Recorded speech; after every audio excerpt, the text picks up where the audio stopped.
Twins POSTCAST. I'm your host, Nash Walker, host of Locked On Twins, here with writer at Access Twins, Brandon Warren, after a Twins loss. Before we get into it, I want to tell you about Rock Auto. With the ever-increasing numbers of makes and models, it's now impossible for your local chain auto parts store to stock all the parts you need. Why endure often pointless or seemingly intimidating questioning and wait while the person behind the counter orders the parts on their computer? Choose rockauto.com at home, in your pocket. Go to rockauto.com. Brandon, Twins lose tonight in the opener of this three-game series.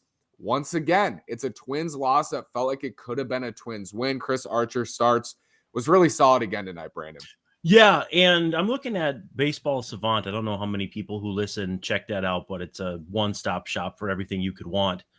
And only 2 hard-hit balls off Chris Archer and 4 1/3. So I know he pitched himself into trouble in the 5th inning, ultimately couldn't finish the 5th inning. Joe Smith comes in and extinguishes that rally. But again, I'm still enthused by the fact that Archer got to 76 pitches and kept the Twins not only in the game, but leading at the time he departed. I think you still have to be encouraged by the fact that this man did not pitch very much this spring and seems to be bringing it a lot better than any of us expected. Yeah, just continues it on for the rotation. Tyler Duffey blows this game in the 6th, 2 solo home runs. I was going to say Carlos Santana, but he sat tonight. Salvador Perez and Hunter Dozier with solo homers in the 6th. Salvia had 2 tonight. I mean, what do you do at this point with Tyler Duffey, Brandon? Are you pushing him back? I mean, this is a 6th inning. This is the lowest leverage he's pitched in years for the Twins, I would say. Is there anything to be done here? Or you just let him go through his lumps? Yeah, I think at this point, he just kind of takes over that role that John Romero normally would have. And Romero worked 2 pretty sturdy, solid innings to close out the game. He can work his way back into the mix. But yeah, outside of the fact that the Twins were up at the time when he entered, it was not where you would think it's crunch time for a guy like Tyler Duffey. And like I said, in fact, I believe I said it yesterday, you can't win the game in the 7th inning, but you can definitely lose it. Well, let's just push that dial back 1 inning to the 6th inning.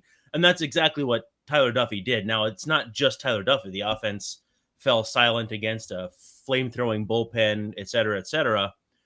But it shows that the way a bullpen is managed it's a bit of an art. And again, you can lose the game in the 6th or 7th inning. You can't win it, but you can definitely lose it. And that's what happened tonight. The Twins bench, you mentioned yesterday, and then we see it tonight, feels a little bit short. And I know they don't want Kyle Garlick in that spot with 1st and 2nd and 2 outs against a tough righty. They don't want that spot. He got good wood on it, but he popped it up a little bit to center field. Brandon, it feels like now the Twins need to make a decision with Byron Buxton, and it sounds like it might be heading in that way. Put him on the injured list or activate him soon. If he does go on the IL, who could it be coming up? I was trying to think in my head, I'm thinking Jake Cave, but who could it be coming if they do decide they need another bat off the bench? Yeah, I mean, if you look at the 40-man, it's a lot of guys that you're not really expecting to be in that mix, whether it's Royce Lewis, Jose Miranda. I'm just scanning it right now, and that's about it, man. Yeah. Position players on the 40, it's light. I think it's got to be. I mean, do you bring up Royce Lewis already? That seems crazy to me, but it might be the move, man. He's been so good at St. Paul. I have to catch myself. I still almost say Rochester, even a few years in. It might be him. He's off to a strong start, and Twins fans are going to want to see him. 1 run feels like 10 for this offense right now. They go down 4-3. There's 3 innings left. It felt like the game was over, and then they have a little bit of a chance there in the 9th. Polanco swings at a pitch at his eyes and strikes out and kind of killed that rally. But why does it feel that way right now, Brandon? Do you feel that way? I don't want to put words in your mouth, but to me, 1 run just feels like such a mountain for this offense right now. Especially late. A colleague of yours at Twins Daily, Andrew Ludke, had tweeted, and we were kind of going back and forth. But since the start of last season, the Twins are like minus 47 in runs scored versus runs allowed after the 7th inning, including extra inning games. Now, I don't know if that was coming into today or after today, but either way, it puts the Twins in the bottom 10 of MLB for sure. So it feels as though they run into these late inning relievers and they just absolutely cannot do anything against them. And I don't think it's necessarily because a guy like Brentz is nasty, which granted he is, but so is Stelmont, Barlow. They're all nasty, but the Twins have just not shown the ability in the last year plus to hit after the 7th inning. And so I think it feels like a foregone conclusion. When the Twins trail late, you're just like, all right, here we go again. And the chances of them coming back feel so infinitesimal that your point about it feeling like 10 runs when it's one is very well said. We're going to preview the rest of the series first. The Wolves lost tonight, but if you feel like they'll win in game 3, back at Target Center, go to BetOnline. BetOnline is the best place, mobile, website, whatever you need. BetOnline, NBA playoffs, NHL playoffs, Major League Baseball. It's all happening right now. Rain in the forecast during the day, Brandon. I'm hopeful tomorrow that they're going to get this game in at night. Looks like it's going to stop like 5 or 6. I always cross my fingers because rainouts are the worst, but also because anytime the Twins lose, I feel like they just need to get right back out there and play again tomorrow. It sucks if the game's rained out. But now they've dropped game 1 of this 3-game series. You were hoping they'd go in and win 2 out of 3. I still think have the advantage pitching-wise. Greinke might be tough on Thursday, but Daniel Lynch, Chris Paddack tomorrow. What are you looking for out of the Twins in game 2 of this one at the K? Well, and I'm curious, you talk about the concept of getting back out there right away or getting back on the bicycle, you might say, from a cliched point of view. I want to see when they put Miguel Sano back out there, because curiously enough, we saw Louis Arise play first base, and everything I saw indicated he was pretty solid over there. All 4 guys that played in the infield tonight for the Twins have played shortstop in the big leagues. That probably hasn't happened too often in their history. But I want to see if they go back to Sano with a lefty on the mound. I don't have numbers to prove it, but I feel like those soft resets have worked for Sano in the past. Again, I don't have data to back this up, so I don't know. Maybe you agree, maybe you don't. But I feel like it was a very obvious time. Sit him against a righty, a hard-throwing righty. Sano has not had good swings against righties this season at all, lefties either. But I think putting him back out there against a lefty tomorrow and seeing if he can kind of get his mojo going again might be a key to the Twins winning tomorrow and, finishing out the series strong after what, again, was a very disappointing game tonight. It feels like there's validity to that with him in recent years when he hears footsteps. Last year, they moved him to that platoon role. And as you said, immediately felt like kind of turned it on. A lot of Twins fans, Brandon, going back to Duffey, a little bit of Sano in this, tuned out after the first half last year. It was completely understandable. But some guys had really nice second halves. Like Tyler Duffey, the stuff wasn't quite there, but he had a nice second half last year. Miguel Sano had a nice second half.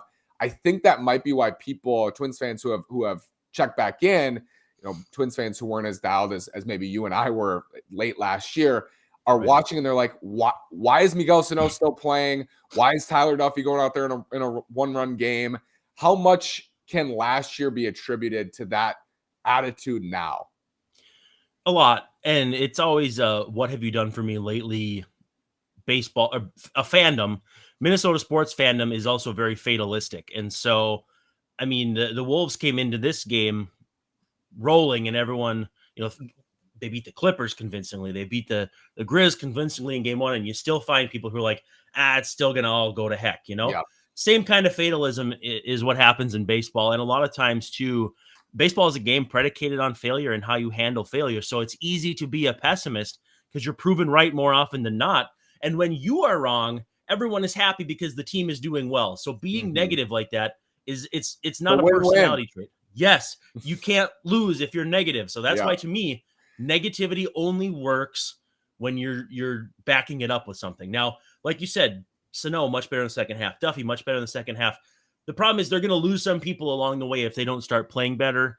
And this roster is going to get tighter. Maybe those footsteps behind Sano get a little bit louder. And who knows? Maybe Jose Miranda is that call if Buxton goes on the IL and he starts playing first base. I know he's not playing as well as Lewis at St. Paul, but Trevor Larnach wasn't playing that well at St. Paul either when he came up. So who knows? There's a lot of moving parts here that could make our interactions here after games pretty interesting the next few days here. For sure. I felt like coming into this year, this team could be volatile. They could be very good. They could be poor. They could be probably will be somewhere in the middle. But it feels like after every game, it's like we feel really good. After yesterday, Twins fans are feeling good. And then you come into tonight and they lose game 1 at the K. Thought the Royals played pretty well tonight, Brandon. The power was there. Pitched pretty well on the back end. Carlos Hernandez was okay. What did you think of the Royals' performance? Do you feel like the Royals won this game? Did the Twins lose this game? A little bit of both. What was your perception of that? Yeah, it feels like the Royals are kind of on the cusp of figuring it out, and they've got some young, exciting pitchers. Carlos Hernandez wasn't even a name that I brought up when I was talking about the young, exciting guys, and then you look at him hitting 97, 98 on the gun. I did write him up for the series, and he's actually really struggled at the K in his career compared to pitching on the road. So that was obviously a good sign for him to look a little better this time around. Salvador Perez has like 30 career home runs against the Twins, so you're never really going to shut him down. And they're scrappy. They really are. Yeah. I mean, they're not afraid to put Bobby Witt at number 3 in the order, but you're not going to have, facing Nicky Lopez later in the order. And even Whit Merrifield's a pain in the butt. They've got guys up and down the order that are going to annoy you left and right. And they're just plucky enough to win somewhere between 78 and 85 games. So they look good tonight, and it didn't look like a team that had been frustrated as the Twins have been the last 2 days here. Trust me, they have been frustrated. They just made it look good tonight. Series isn't over. 2 more games, Wednesday, Thursday. Twins win both, and they get out of there 2 out of 3. We said it in the Red Sox series. They found a way to split. Maybe they find a way to win this series. Starts with tomorrow. Brandon, thank you so much. We will be back tomorrow. Like and subscribe to the channel, Locked On Sports Minnesota. We will join you then again, hopefully after a Twins win. They're 4-7. They've dropped 7 of their first 11. Sky's not falling. We'll play again tomorrow. Brandon, thank you so much. We will talk then. Don't be sad, Nash. 2 out of 3 wouldn't be bad.